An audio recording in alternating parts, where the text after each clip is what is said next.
وَإِذْ قَالَ إِبْرَاهِيمُ رَبِّ اجْعَلْ هَذَا الْبَلَدَ آمِنًا وَاجْنُبْنِي وَبَنِيَّ أَن نَّعْبُدَ الْأَصْنَامَ۔ یاد کرو وہ وقت جب ابراہیم نے دعا کی تھی کہ پروردگار اس شہر کو امن کا شہر بنا اور مجھے اور میری اولاد کو بت پرستی سے بچا۔ جب ابراہیم نے دعا کی تھی۔ عام احسانات کا ذکر کرنے کے بعد اب ان خاص احسانات کا ذکر کیا جا رہا ہے جو اللہ تعالیٰ نے قریش پر کیے تھے، اور اس کے ساتھ یہ بھی بتایا جا رہا ہے کہ تمہارے باپ ابراہیم علیہ السلام نے یہاں لا کر کن تمناؤں کے ساتھ تمہیں بسایا تھا، اس کی دعاؤں کے جواب میں کیسے کیسے احسانات ہم نے تم پر کیے، اور اب تم اپنے باپ کی تمناؤں اور اپنے رب کے احسانات کا جواب کن گمراہیوں اور بدعمالیوں سے دے رہے ہو۔ اس شہر کو یعنی مکہ۔ رب إنهن أضللن كثيرا من الناس فمن تبعني فإنه مني ومن عصاني فإنك غفور رحيم۔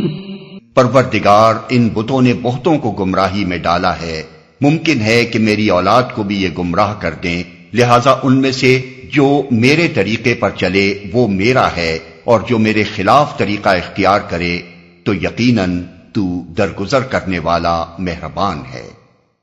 بہتوں کو گمراہی میں ڈالا ہے یعنی خدا سے پھیر کر اپنا گرویدہ کیا ہے۔ یہ مجازی کلام ہے۔ بت چونکہ بہتوں کی گمراہی کے سبب بنے ہیں، اس لیے گمراہ کرنے کے فعل کو ان کی طرف منسوب کر دیا گیا ہے۔ یقیناً تو درگزر کرنے والا مہربان ہے۔ یہ حضرت ابراہیم علیہ السلام کی کمال درجہ نرم دلی اور نوع انسانی کے حال پر ان کی انتہائی شفقت ہے کہ وہ کسی حال میں بھی انسان کو خدا کے عذاب میں گرفتار ہوتے نہیں دیکھ سکتے، بلکہ آخر وقت تک عفو و درگزر کی التجا کرتے رہتے ہیں۔ رزق کے معاملے میں تو انہوں نے یہاں تک کہہ دینے میں دریغ نہ فرمایا کہ وَارْزُقْ أَهْلَهُ مِنَ الثَّمَرَاتِ مَنْ آمَنَ مِنْهُمْ بِاللَّهِ وَالْيَوْمِ الْآخِرِ، البقرہ آیت 126۔ لیکن جہاں آخرت کی پکڑ کا سوال آیا وہاں ان کی زبان سے یہ نہ نکلا کہ جو میرے طریقے کے خلاف چلے اسے سزا دے ڈالیو، بلکہ کہا تو یہ کہا کہ ان کے معاملے میں کیا عرض کروں، تو غفور الرحیم ہے۔ اور یہ کچھ اپنی ہی اولاد کے ساتھ اس سراپا رحم و شفقت انسان کا مخصوص رویہ نہیں ہے، بلکہ جب فرشتے قوم لوط جیسی بدکار قوم کو تباہ کرنے جا رہے تھے اس وقت بھی اللہ تعالیٰ بڑی محبت کے انداز میں فرماتا ہے کہ ابراہیم ہم سے جھگڑنے لگا۔ ہود آیت 74۔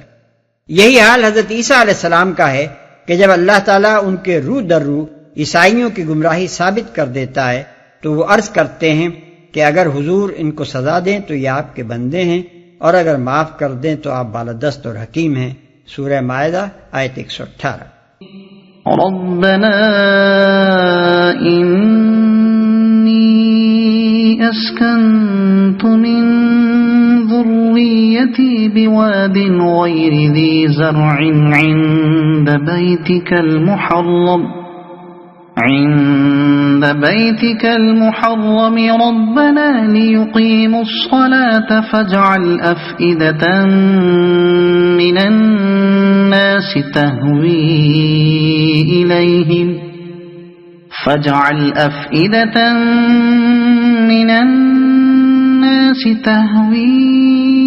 إليهم وارزقهم من الثمرات لعلهم يشكرون۔ پروردگار میں نے ایک بے آب و گیاہ وادی میں اپنی اولاد کے ایک حصے کو تیرے محترم گھر کے پاس لا بسایا ہے۔ پروردگار یہ میں نے اس لیے کیا ہے کہ یہ لوگ یہاں نماز قائم کریں، لہذا تو لوگوں کے دلوں کو ان کا مشتاق بنا اور انہیں کھانے کو پھل دے، شاید کہ یہ شکر گزار بنے۔ انہیں کھانے کو پھل دے۔ یہ اسی دعا کی برکت ہے کہ پہلے سارا عرب مکے کی طرف حج اور عمرے کے لیے کھنچ کر آتا تھا، اور اب دنیا بھر کے لوگ کھنچ کھنچ کر وہاں جاتے ہیں۔ پھر یہ بھی اسی دعا کی برکت ہے کہ ہر زمانے میں ہر طرح کے پھل، غلے اور دوسرے سامان رزق وہاں پہنچتے رہتے ہیں، حالانکہ اس وادی غیر ذی زرع میں جانوروں کے لیے چارہ تک پیدا نہیں ہوتا۔ ربنا إنك تعلم ما نخفي وما نعلن وما يخفى على الله من شيء في الأرض ولا في السماء. پروردگار تو جانتا ہے جو کچھ ہم چھپاتے ہیں اور جو کچھ ظاہر کرتے ہیں، اور واقعی اللہ سے کچھ بھی چھپا ہوا نہیں ہے، نہ زمین میں نہ آسمانوں میں. اور جو کچھ ظاہر کرتے ہیں، یعنی خدایا جو کچھ میں زبان سے کہہ رہا ہوں وہ بھی تو سن رہا ہے، اور جو جذبات میرے دل میں چھپے ہیں ان سے بھی تو واقف ہے. اور واقعی اللہ سے کچھ چھپا ہوا نہیں ہے. یہ جملہ معترضہ ہے جو اللہ تعالیٰ نے حضرت ابراہیم علیہ السلام کے قول کی تصدیق میں فرمایا ہے.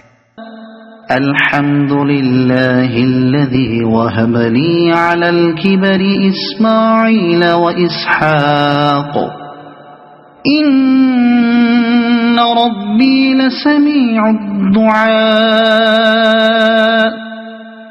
رب اجعلني مقيم الصلاة ومن ذريتي ربنا وتقبل دعاء.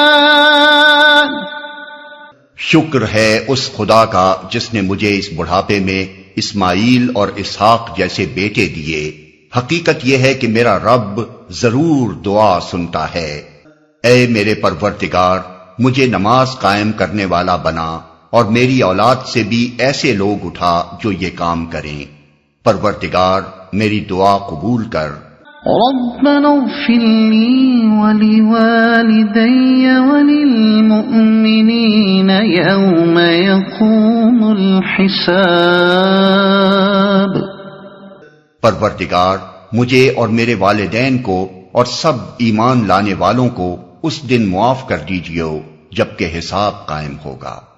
حضرت ابراہیم علیہ السلام نے اس دعائے مغفرت میں اپنے باپ کو اس وعدے کی بنا پر شریک کر لیا تھا جو انہوں نے وطن سے نکلتے وقت کیا تھا کہ سأستغفر لک ربی، مریم آیت 47.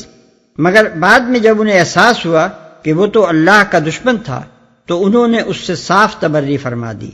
سورہ توبہ آیت 114.